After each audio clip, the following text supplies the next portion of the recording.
The conference room on Epsilon Prime Station stretched wider than 3 football fields.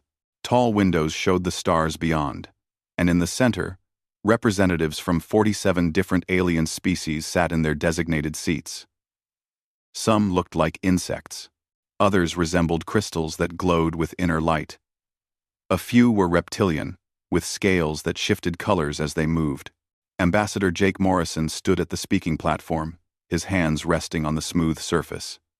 Behind him, a holographic display showed Earth spinning slowly in space. He wore a simple dark blue suit, nothing fancy. Beside the platform, his team waited. Kate Sullivan, a young officer with sharp eyes, held a datapad.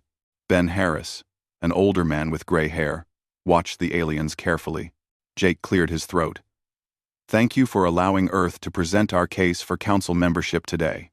A clicking sound erupted from the left side of the chamber. The Vecreon ambassador, Zathrak, rose on his 6 legs. His insect-like body towered over most others in the room. When he spoke, a translation device converted his clicks into words everyone could understand. "We have reviewed your submission," Zathrak said. His mandibles spread wide, which Kate recognized as their version of a smile. "It is quite amusing." Uncomfortable sounds rippled through the chamber. Some species whistled. Others made grinding noises. The crystalline Lumari delegation actually dimmed their glow, which Ben whispered was a sign of disgust. Jake kept his face neutral. "Perhaps you could be more specific about your concerns?" "Concerns?" Zathrak clicked rapidly, a sound like laughter. "You call them concerns? Earth has 12 capital ships. 12. My species has over 6,000. The Centauri Prime Minister, Veloth, a tall humanoid with silver skin, raised one hand. "Let us be fair, Ambassador Zathrak. Earth is young. They only discovered faster than light travel 30 of our cycles ago." The way he said it wasn't kind. It was the tone someone might use when talking to a child. Jake pulled up new images on the holographic display. "Our military forces include advanced weapons systems and advanced." The Korath war chief Draxos stood abruptly. He was reptilian, covered in dark green scales, with eyes that burned yellow. "We examined your so-called weapons. Kinetic projectiles? We stopped using those 3,000 years ago. Basic energy weapons that any second-rate pirate could defeat." More sounds of amusement filled the chamber. Jake noticed Kate's jaw tighten. Ben put a hand on her shoulder, a silent reminder to stay calm. "Your largest warship," Draxos continued, his voice dripping with contempt, "could fit inside the cargo bay of our smallest destroyer. You have no shield technology worth mentioning. Your armor is primitive metal plating, and you want to sit among us as equals?" Veloth raised both hands, calling for quiet. "Please, let us maintain decorum." He turned to Jake, with what looked like sympathy, but felt like pity. "Ambassador Morrison, perhaps Earth should return in another 1,000 cycles, when your species has had time to mature." Jake took a deep breath. "With respect, Prime Minister, we believe we're ready now. Humanity has proven itself capable of..." "Capable of what?" Zathrak interrupted again. "You barely control your own star system.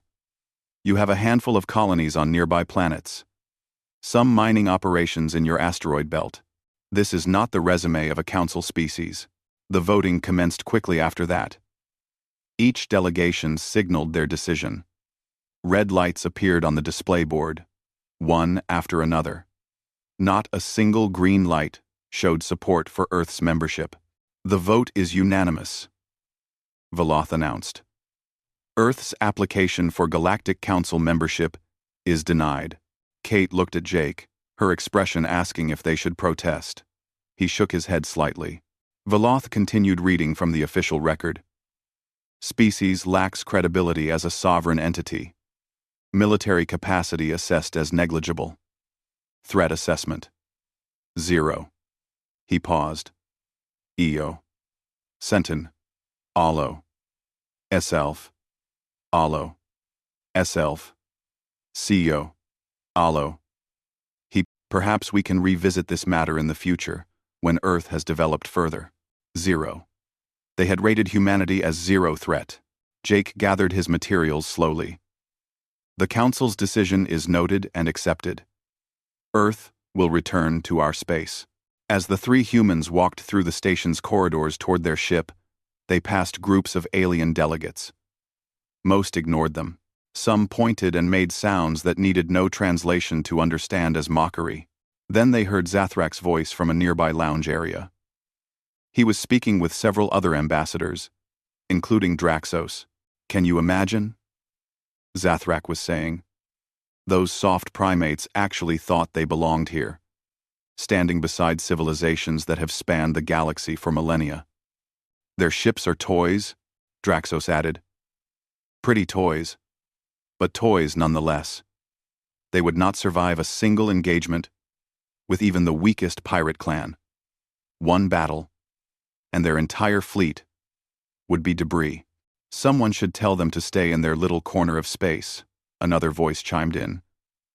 "Play with their primitive rockets and leave the real work to real civilizations."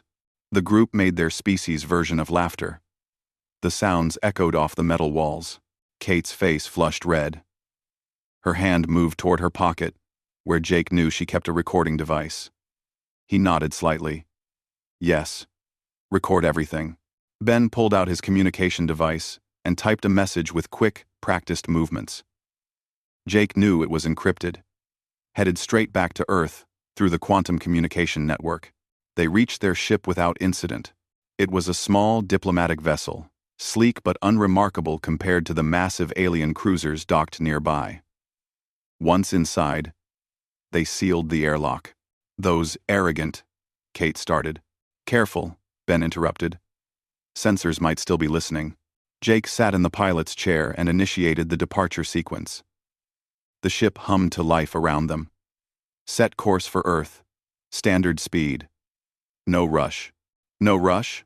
Kate asked. "Sir, they just humiliated us. In front of the entire galaxy." Jake smiled. But it was a cold smile that didn't reach his eyes. He typed something into the navigation computer, then showed it to Kate and Ben. The message read, "They took the bait. Proceed with Operation Unveiled." Kate's eyes widened. Ben nodded slowly, his expression shifting from anger to grim satisfaction. As their ship pulled away from Epsilon Prime Station, Jake looked back at the massive structure. Through the windows, he could see alien ships coming and going, powerful vessels from species that had ruled the galaxy for thousands of years. Species that had just made a terrible mistake. "Let the record show," Jake said softly, more to himself than his crew, "that Earth tried diplomacy first." The ship jumped into faster-than-light travel, leaving the council station behind. Inside, the three humans sat in silence, each thinking about what came next. On Earth, in deep bunkers and hidden facilities across the solar system, the message arrived. Military commanders read it. Scientists reviewed their data. Engineers checked their systems one final time. The galaxy had called humanity negligible. They had laughed at Earth's military. They had rated humans as zero threat. Tomorrow morning, they would learn just how wrong they were. The 3-day journey home felt longer than usual. Jake spent most of it reviewing files and reports. Kate organized all the recordings from the council meeting. Ben coordinated with Earth Command, sending secure messages back and forth. None of them talked much about what happened. There was nothing to say. The insults were clear. The mockery was recorded. The dismissal was complete. But beneath their calm exteriors, something burned. Not rage. Exactly. Something colder. More focused. Humanity had been preparing for this moment for 27 years. Everything was ready. Every ship. Every weapon. Every soldier. The galaxy thought Earth was weak. Tomorrow, They would learn the truth. The diplomatic ship docked at Luna Station 3 days after leaving Epsilon Prime. The moon base bustled with activity as usual. But Jake noticed the military personnel moving with unusual purpose. Something was already in motion. A security team met them at the airlock. "Ambassador Morrison, your presence is requested immediately." "Where?" Jake asked, though he already suspected the answer. "If you not. Cheyenne Mountain Complex. A shuttle is waiting." The flight to Earth took 40 minutes. Kate and Ben sat quietly as the shuttle descended through the atmosphere. Below them, the planet looked peaceful. Blue oceans, white clouds, green continents. It was hard to imagine what was hidden beneath that calm surface. The shuttle landed on a pad that immediately descended into the mountain. Steel doors closed above them, thick enough to survive a nuclear blast. They traveled down through rock and reinforced concrete, past security checkpoints, where armed guards verified their identities 3 separate times. Finally, they reached a conference room buried deep in the mountain's heart. The room was large but felt intimate, with a curved table and chairs arranged in a semicircle. Holographic projectors lined the walls. 3 people waited inside. Fleet Admiral Ryan Carter stood by the main display, his silver hair cut military short, his uniform crisp and pressed. General Lisa Montgomery sat at the table, reviewing data on a tablet. Director of Colonial Defense, Chris Parker, leaned against the wall, arms crossed. "They laughed at us," Jake said without preamble as he entered. "Just like we predicted." Ryan's face broke into a smile, not a pleasant smile. A wolf's smile. "Perfect. Show me everything." Kate brought up the recordings on the main display. The council chamber appeared, showing the aliens in their seats. Then came the insults, the mockery, the dismissal. Every word, every gesture of contempt. "Zero threat," Lisa said when the recording finished. She looked up from her tablet. "They actually put it in the official record. It gets better," Ben added. He played the audio from the lounge, where Zathrak and the others discussed humanity like children discussing ants. The part about not surviving a single pirate attack, the suggestion that humans should stay in their corner of space, Chris pushed off from the wall. "I almost feel sorry for them. Almost." "Don't," Ryan said flatly. "These same species have been raiding our outer colonies for 3 years. We've documented 16 attacks. 4,000 civilians dead. They thought we wouldn't notice or wouldn't care because we're negligible." He pulled up a new display. It showed a star chart with Earth at the center. Red markers indicated attacked colonies. Lines connected them to alien territories. All of these attacks came from ships with proven ties to Council species. Zathrak's trading consortium funded at least 6 of them. The Korath military supplies the weapons. And Veloth's government looks the other way, because they profit from the stolen resources. Jake felt cold anger settle in his chest. "We have proof? Enough to bury them," Chris confirmed. "Financial records, intercepted communications, sensor logs, everything." Lisa stood and walked to the display. "But that's not why we're here. Jake, you've been cleared for Operation Unveiled since the beginning. Kate, Ben, you're about to learn what humanity has really been doing for the past 27 years. She changed the display. The star chart zoomed out, showing the entire solar system. New markers appeared. Dozens of them. Hundreds. "When we first encountered the Vecreon probe 27 years ago," Lisa explained, "we learned something important. The galaxy operates on intimidation. Visible military strength determines your status. The bigger your obvious fleet, the more respect you get. The bigger your respect you get. So we made a decision," Ryan continued. "We would hide our real strength. Show them just enough to seem legitimate, but not threatening. Let them underestimate us." Ben stared at the display. "How hidden are we talking about?" Chris pulled up a new screen. The Council thinks we have 12 capital ships. What they don't know is that we've been building in secret for nearly 3 decades. The numbers appeared. Kate gasped. 347 heavy battle carriers. 812 destroyers. 2,143 frigates and corvettes. 6 T-Tangent-class dreadnoughts. That's not possible, Kate whispered. Where are they all? Far side of Neptune, Ryan listed. Hidden shipyards in the Kuiper Belt. Hollowed asteroids beyond Pluto. Underground facilities on Mars. Deep ocean construction platforms on Europa. We built them everywhere the Council couldn't easily look. And they never suspected? Jake asked. Why would they? Lisa smiled grimly. We showed them exactly what they expected to see. A young species with limited resources. Trying their best. They looked at our public shipyards on Luna and Mars and assumed that was everything. Chris brought up technical specifications. But it's not just the numbers. While the Council was stagnating with the same technology they've used for centuries, we were innovating. The display showed weapon systems. Kate recognized some from her military training, but others were completely new. Our railguns fire 50-kilogram projectiles at 3% of light speed, Chris explained. Each impact delivers more kinetic energy than their biggest missiles.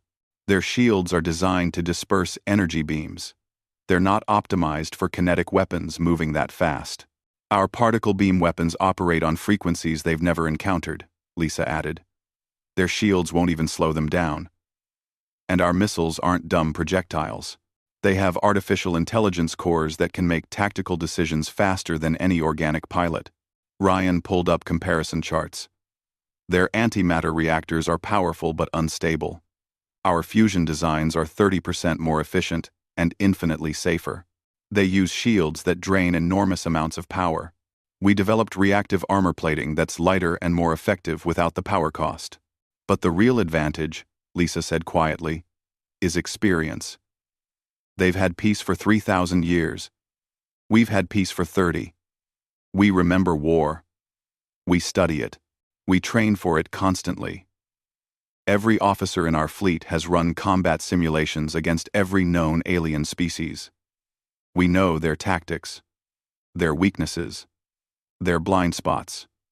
Ender, she changed the display to show battle scenarios. The Korath rely on brute force charges.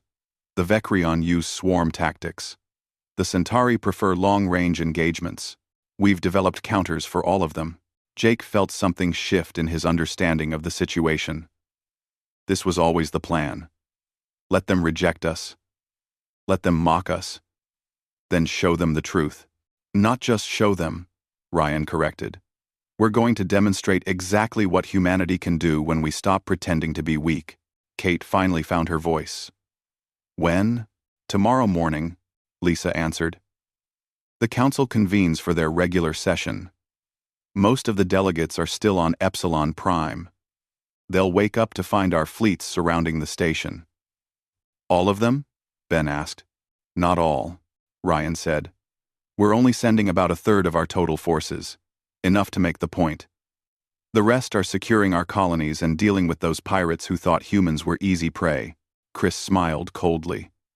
By the time the Council realizes what's happening, we'll have already eliminated every pirate base within 100 light-years of human space. The ones the Council claimed they couldn't find. We're not starting a war, Ryan clarified. We're ending one. The quiet war they've been waging against us while pretending we don't matter. Lisa pulled up a list of demands. Earth wants 4 things. 1.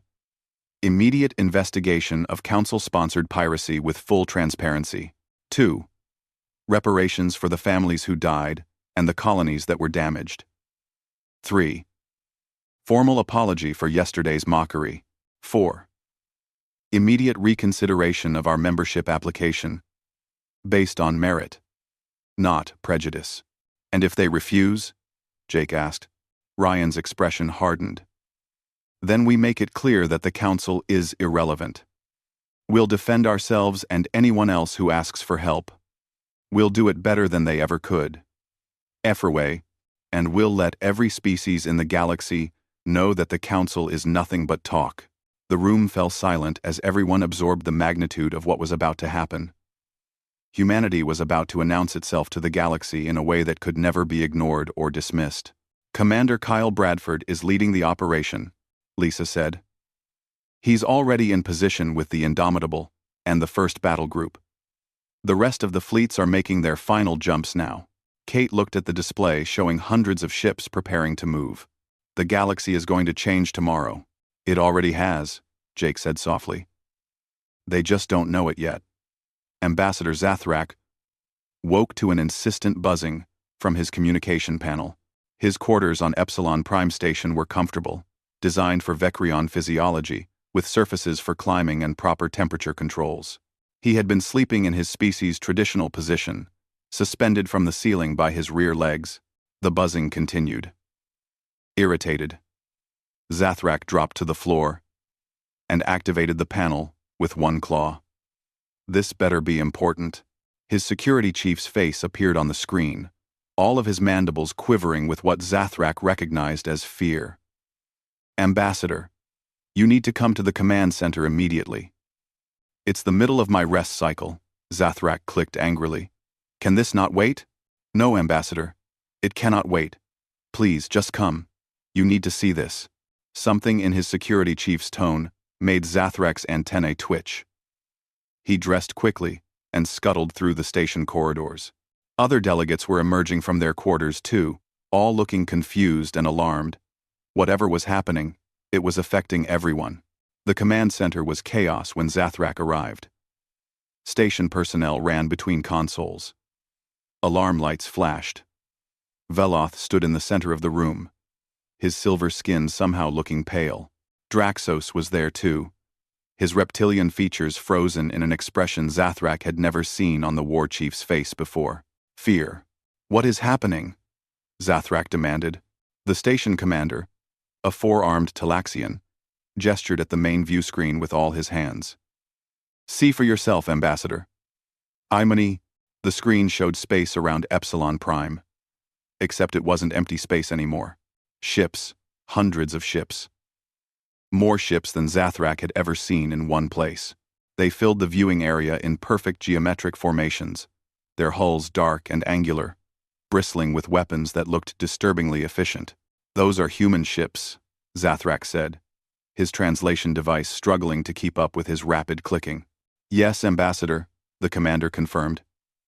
"They began arriving 20 minutes ago. We count over 500 vessels so far. And more keep coming." "Impossible. Earth has 12 ships." 12. "Apparently not," Draxos growled from behind him. The Korath war chief moved closer to the screen, his yellow eyes scanning the formations. "Look at the size of those things. That one in the center is twice the mass of our largest battleship." Veloth's voice was quiet. "Station defenses?" The commander's expression said everything. "Our weapons systems are still powering up, even if they were ready. Prime Minister, we're hopelessly outgunned." "Hail them," Veloth ordered. "Immediately. We're receiving a transmission now, sir. All frequencies. They want everyone to hear this." The view screen changed. A human appeared, wearing a dark blue uniform with insignia that marked him as a military commander. He was perhaps 40 years old, with dark hair and eyes that looked extremely focused. "Greetings to the Galactic Council," the human said calmly. "This is Commander Kyle Bradford of the Earth Defense Coalition. We've come to clarify some misunderstandings about humanity's military capacity." On the bridge of the flagship Indomitable, Kyle kept his hands clasped behind his back. The massive dreadnought hummed with barely restrained power around him. Through the forward windows, he could see Epsilon Prime Station, small and vulnerable compared to the human fleet surrounding it. His executive officer, Sophie Grant, stood at the tactical station. "All fleets report ready, Commander. First, second, and third battle groups are in attack formation around the station. Fourth and fifth battle groups have secured the outer system perimeter. Sixth and seventh are holding at the jump points. No ships in or out, without our permission. Any response from the council? Kyle asked. The station is powering weapons, but they're not locking on. I think they realize how bad their situation is. Kyle nodded. Continue the broadcast. Back on Epsilon Prime, delegates rushed into the council chamber. Many were still in sleeping clothes, if their species wore clothes. The massive screen at the front of the chamber showed Kyle's face and smaller windows displaying the human fleet from multiple angles. Yesterday, Kyle continued, you called humanity negligible. You said we would not survive a single engagement with even the smallest pirate clan. You laughed at our technology. You denied us a place in the galactic community based on our supposed weakness. Zathrak found his seat, his legs shaking slightly. Around him, other delegates were having similar reactions. So we thought, Kyle said. And now his voice carried an edge of steel, that we should demonstrate exactly what Earth's negligible military looks like when we stop being polite about our capabilities. The screen split to show different angles of the human fleet. Each image was more impressive than the last. Massive carriers, with launch bays that could deploy hundreds of fighters, destroyers in formations so precise they moved like a single organism, and at the center, 6 ships that were simply enormous, bristling with weapon systems that looked designed by a species that took warfare very seriously. This is an act of war. Zathrak's voice broke into clicks of panic. You dare threaten this station? We will destroy you. We will. You will sit down and listen, Kyle interrupted, his voice cutting through the transmission like a blade. Because the alternative is that I demonstrate our weapons capabilities on your personal cruiser, Ambassador Zathrak. It's docked at Port 7. Correct? Would you like me to turn it into debris? To make my point? Zathrak sat down so fast he nearly fell off his seat. Every other delegate who had been moving also froze. Good, Kyle said. Now, let's address some facts. First, our fleet size. You believed we had 12 capital ships. What you're seeing here is approximately 1/5 of our actual naval capacity. The rest are currently securing human colonies that have suffered from raids by Council-affiliated pirates for the past 3 years. Murmurs rippled through the chamber. Kyle ignored them completely. Second, our technology. Lieutenant Grant, if you would brief the Council on our capabilities. Sophie took over the transmission. She brought up technical displays that showed detailed schematics of human weapons. The Council operates under a shared technology paradigm, she explained. You all use variations of the same shield generators, energy weapons, and propulsion systems because you've been trading technology for centuries. Humanity developed independently. Our technology evolved along different paths. She highlighted one of the destroyers on the display. This vessel mounts 8 railguns. Each fires a 50-kilogram projectile at 3% of light speed. The kinetic energy delivered by each impact equals approximately 20 megatons. Your shields are optimized to disperse energy. They're not designed to stop kinetic impacts of this magnitude. Impossible, Draxos snarled. The power requirements for such weapons would drain your ship's entire. Our fusion reactors produce 30% more power than your antimatter systems while being simpler, safer, and more reliable. Sophie interrupted. We solved the power problem decades ago. She moved to the next display. Our particle beam weapons operate on frequencies your shields don't protect against. We tested them.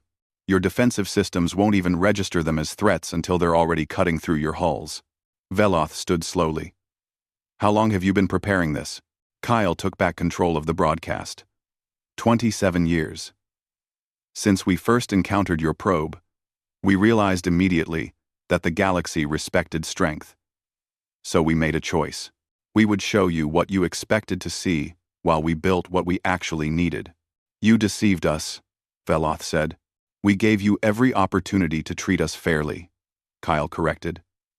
We applied for council membership, honestly. We offered trade. We requested assistance with pirates attacking our colonies. You ignored us, mocked us, and profited from our suffering. The display changed to show data files, coordinates, dates, financial records. 16 human colonies attacked. 4,000 civilians killed. Resource shipments stolen. Mining facilities destroyed. All by groups operating from Council-protected space, with funding traced directly to Council species. Zathrak felt his stomach turn. Some of those financial records were from his consortium. The Vecreon Trading Consortium funded 6 separate pirate groups, Kyle stated flatly. The Korath military supplied weapons to 4 more. The Centauri government provided safe harbors for the ships. All while you sat in your chambers and called us negligible. This is slander, Zathrak protested weakly. It's evidence, Sophie corrected. We have communications, intercepts, financial transfers, sensor logs, and testimony from captured pirates. All of it properly documented and ready for independent verification. Kyle's expression hardened. Here are humanity's terms. 1. Immediate Council investigation of all piracy in human space, with full transparency and no interference. 2. Reparations paid to the families of those killed and the colonies damaged. 3. Formal apology from this Council for yesterday's treatment. 4. Immediate reconsideration of Earth's membership application, to be evaluated on actual merit rather than prejudice. The chamber was dead silent. Draxos stood, his claws flexing. And if we refuse your demands? Kyle's smile was colder than space.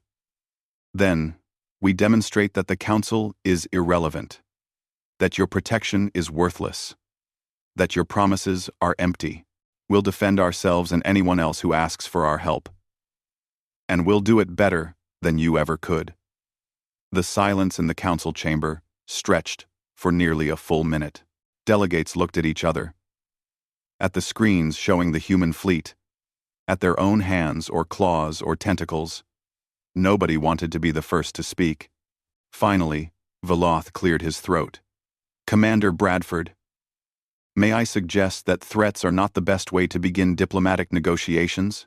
Kyle's expression didn't change. These aren't threats, Prime Minister. They're facts. Earth has the capability to defend itself and our interests. Whether we need to demonstrate that capability is entirely up to this Council. You cannot seriously expect us to submit to demands made at gunpoint, Draxos growled. The Council does not bow to intimidation. Sophie spoke up from her station. With respect, War Chief, the Council has been intimidating younger species for centuries. You demand tribute from independent colonies for protection. You deny membership to species who won't submit to your economic control. You profit from piracy that targets those who can't fight back. Earth is simply speaking the only language the Council seems to understand. How dare you? Draxos started. Enough, Kyle interrupted. We're not here to debate Council history. We're here to resolve a specific problem. Human colonies have been attacked. We have evidence of Council involvement. We want it stopped, and we want justice for those who died. Zathrak's mandibles clicked nervously. Even if what you say is true, you cannot expect the entire Council to be held responsible for the actions of a few. A few? Kyle pulled up a new display. We've documented involvement from 17 different Council species or their affiliated corporations. This isn't a few rogue actors. It's systemic corruption. The evidence scrolled across the screen. Transaction records showing payments from legitimate Council businesses to known pirate leaders. Communication intercepts discussing raid timing to avoid Council patrols. Warehouse manifests for stolen human resources being sold in Council markets. It was damning. Absolutely damning. Veloth studied the data with an expression that slowly shifted from defensive to thoughtful. How long have you been gathering this information? Since the attacks began 3 years ago, Sophie answered. Every raid, every theft, every death. We documented everything. We hoped the Council would investigate if we presented evidence through proper channels. You never brought this to the Council, Draxos pointed out. We tried, Kyle said flatly. 6 formal complaints filed through diplomatic channels. all of them ignored or buried in bureaucracy. That's when we realized the council wasn't interested in justice, just in maintaining the status quo that benefits council members. A smaller species delegate, a Lixari, who looked like a cross between a bird and a lizard, raised a clawed hand. If I may speak, my homeworld has suffered similar raids. We petitioned the council for help 4 times. Each time we were told our protection tribute needed to increase. The raids never stopped. Another delegate spoke up, this one crystalline and glowing. The Lumari colonies near human space have also experienced unexplained losses. We were told it was simply the risk of frontier settlement, because the council profits from that risk, Kyle stated. Protection money from species too weak to defend themselves. Access to resources stolen by pirates you secretly support. It's a perfect system. Unless someone decides to actually fight back, Draxos slammed a clawed fist on his desk. These accusations are outrageous.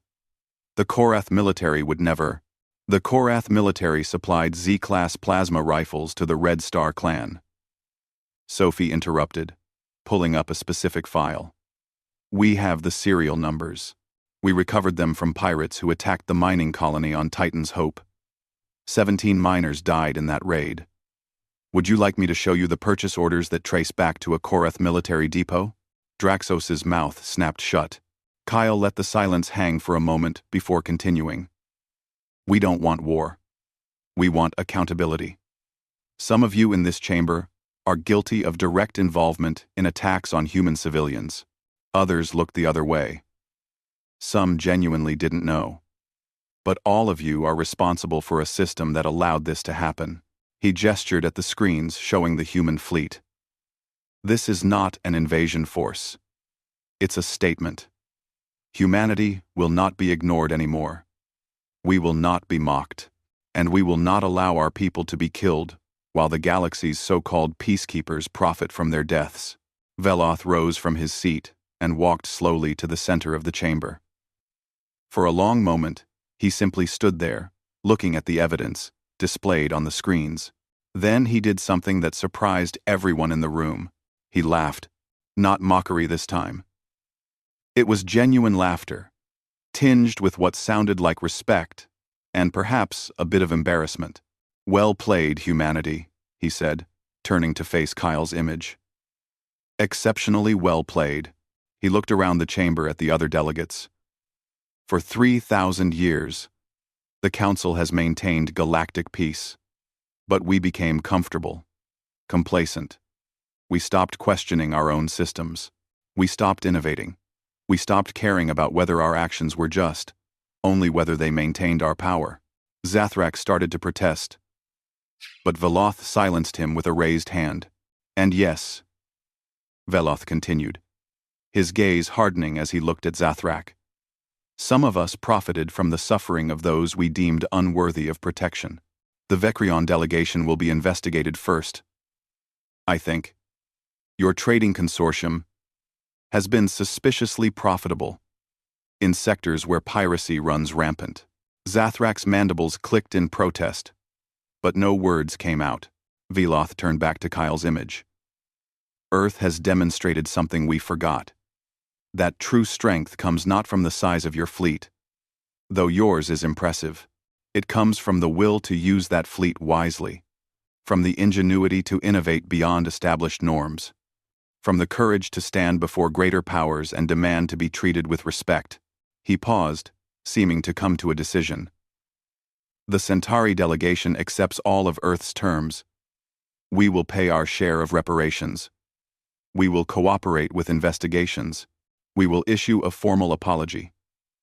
And furthermore, I move that humanity be granted immediate full membership in the Galactic Council, with a seat on the Security Directorate.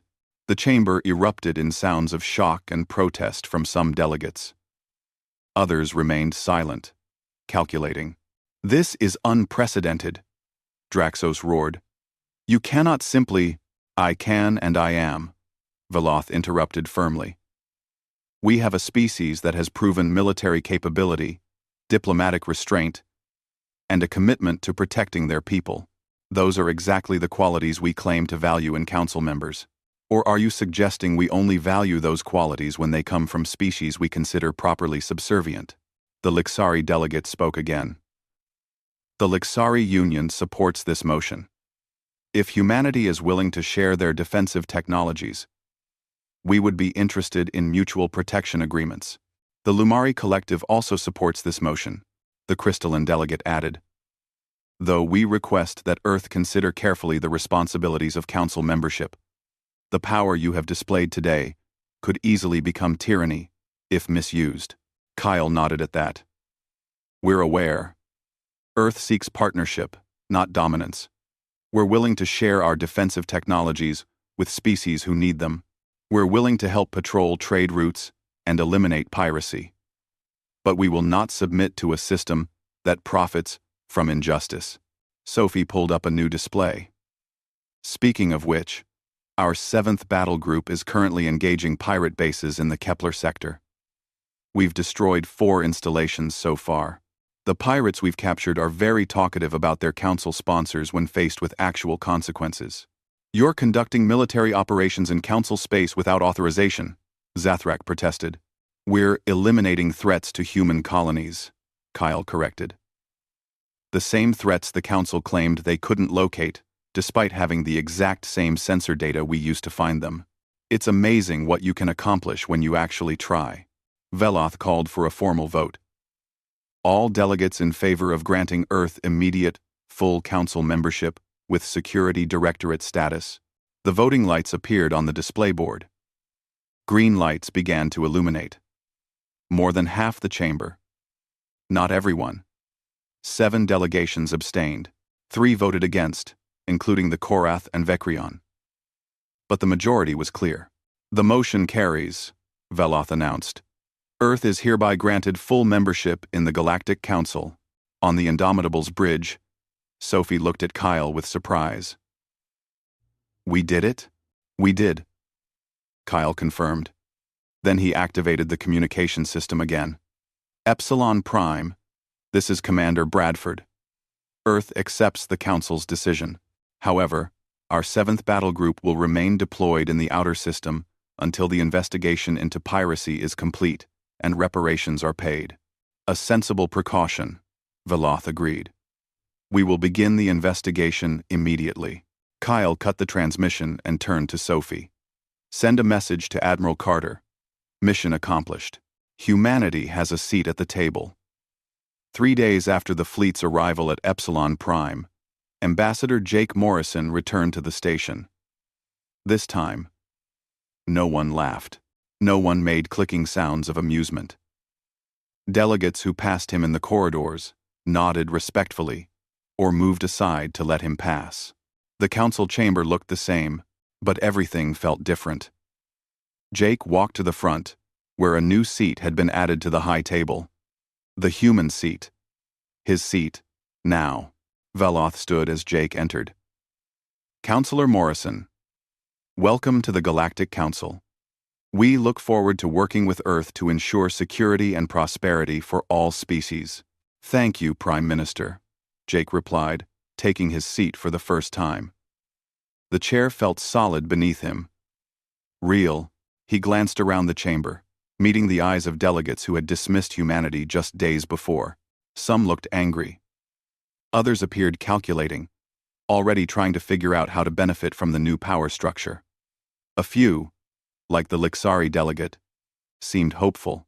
The session began with formal business, trade agreements, border disputes, standard council matters.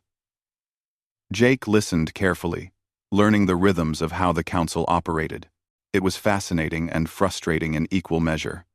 So much bureaucracy. So many layers of procedure designed to prevent action rather than enable it. During a break, Veloth approached Jake privately.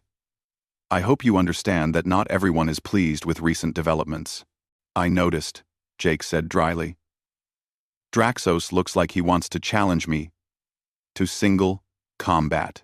The Korath respect strength, but they don't like being humiliated. However, pride heals faster than injustice festers. Give them time. What about Zathrak? I notice the Vecreon delegation is 2 seats smaller today. Veloth's expression darkened. Zathrak and his deputy are being held pending investigation. The evidence Commander Bradford provided was extremely thorough, too thorough to ignore, even for those who wanted to. Good, Jake said simply.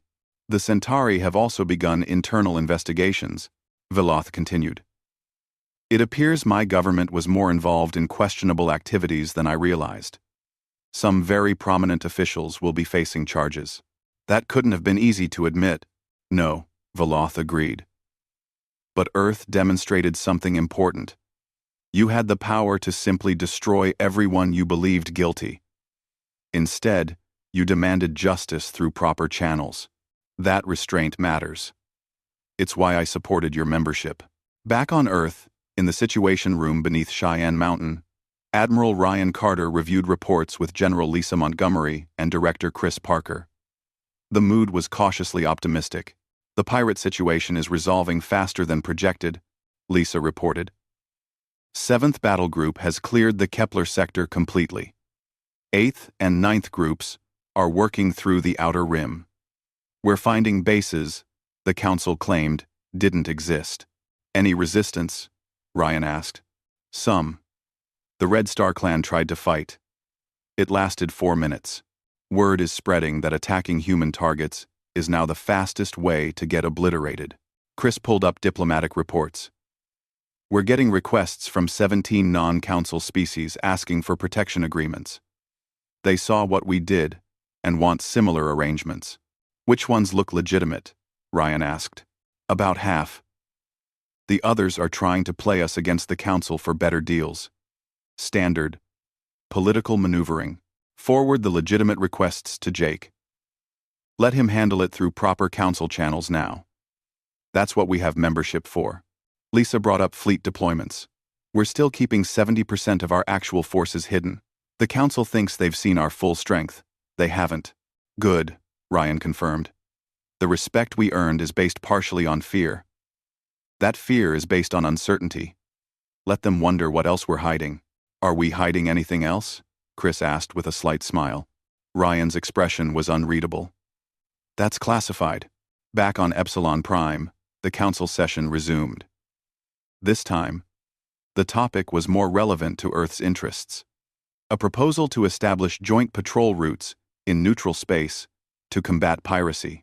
Jake listened as various delegates argued about jurisdiction and responsibility. Finally, he raised his hand to speak. The chamber fell silent immediately. Everyone wanted to hear what the human would say. If I may, Jake began, Earth can commit 3 battle groups to patrol operations. We have experience finding pirate bases that others have missed. We're willing to share our sensor technology and tactical approaches with any species who wants to improve their own anti-piracy capabilities. The Lixari delegate stood. The Lixari Union would be very interested in such cooperation. Our patrol forces lack the resources to properly secure our borders. Earth would be happy to assist, Jake replied. Then he paused deliberately. For a reasonable fee, of course. Our ships and crews aren't free. And several delegates looked surprised. Veloth actually smiled.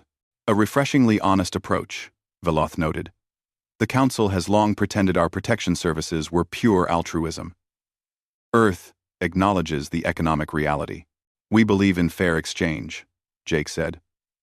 We protect your shipping. You compensate our costs and provide support facilities. Everyone benefits. Over the next hour, they hammered out the basic framework. Earth would deploy patrol forces. Partner species would provide port access, supplies, and payment for services rendered. No tribute, no protection money. Just honest commerce. This is very different from how things usually work, the Lumari delegate observed. Maybe that's good, Jake suggested. The old system clearly wasn't working for everyone. Clouded. Cloud. Clouded. Cloud. After the session ended, Kate Sullivan met Jake in his private office. She had been working with the Council's military coordination staff, learning their systems and protocols. They're terrified of us, she reported. Not just scared. genuinely terrified. Some of the older species have never faced a peer competitor before. That will fade as they get used to us, Jake said. Right now, we're unknown. Unknown is scary. Once they realize we're not going to start conquering everything, they'll relax. Are we going to start conquering things? Kate asked with a slight smile. Not our style, Jake replied. We spent 27 years preparing to defend ourselves and get justice. Now we focus on building something better. Ben Harris entered with the latest intelligence reports. The pirate attacks have dropped by 80% in human space. Word has definitely spread. Darg. Darg. And the council investigations? Jake asked. Moving slower than I'd like, but moving. The Vecreon conspiracy runs deeper than expected. Jake nodded. As long as it happens. That's what matters. We was. Jake nodded. 6 months later, the galaxy looked very different. Human patrol groups worked alongside council forces, actually eliminating piracy rather than just managing it. Species that had been preyed upon for decades found themselves protected for the first time. Earth opened its military academies to students from allied species. Human engineers helped improve the defensive systems of smaller civilizations. And slowly, the fear began to shift into respect. In the council chamber, Jake Morrison sat at the high table and helped shape policies that affected trillions of beings across the galaxy. The species that had been mocked was now consulted on major decisions. The civilization deemed negligible had become one that others measured themselves against. Admiral Ryan Carter retired after seeing Earth successfully integrated into galactic society. General Lisa Montgomery took over as Supreme Commander of Earth Defense Forces. Commander Kyle Bradford was promoted to Admiral and given command of the First Fleet. The 6 Titangent-class dreadnoughts remained Earth's closely guarded secret. The galaxy knew about the battle carriers and destroyers now. They respected that strength. But some secrets were worth keeping. On Epsilon Prime, in the common areas where delegates gathered informally, conversations had changed. No one mocked Earth anymore. Some species envied humanity's position. Others sought to emulate human strategies. A few still resented the sudden shift in galactic power dynamics. But respect was universal. One evening, Jake found himself in the observation lounge with Veloth, watching ships come and go from the station. Human vessels mixed with alien ones now, working together rather than in isolation. Do you know what I find most impressive about humanity? Veloth asked. What's that? You could have arrived with your fleets and simply demanded whatever you wanted. You had the power. Instead, you demanded only justice and a fair chance. Then you used your council position to help others rather than dominate them. That's just good policy. Jake said. We learned from watching the council. Power through fear only works until someone stronger comes along. Power through partnership lasts. Spoken like someone who has thought deeply about leadership, Veloth observed. The galaxy is fortunate that Earth's first instinct was justice rather than conquest. Jake smiled. We're not saints. We just remember what it felt like to be dismissed and underestimated. We won't do that to others. They stood in comfortable silence for a moment, watching the ships move through space. You know, Veloth said eventually, I genuinely thought we were doing the right thing when we denied your application. I thought we were protecting you from a galaxy you weren't ready for. And now? Now I realize the galaxy wasn't ready for you. Jake looked at his reflection in the observation window. Behind him, he could see Earth's flag hanging in the lounge. Among the flags of 46 other species, 47 civilizations trying to build something better together. They had mocked Earth at the Council, called humanity negligible, laughed at human ambitions. The next morning, humanity's fleets had arrived, and the galaxy learned a lesson it wouldn't forget. Never underestimate a species with something to prove. Never dismiss a civilization that remembers what it means to fight for survival. Never mock those who have the courage to stand before the powerful and demand to be treated as equals. Because sometimes, The species you laugh at today will be the ones shaping your tomorrow. Earth had arrived, and the galaxy would never be quite the same again.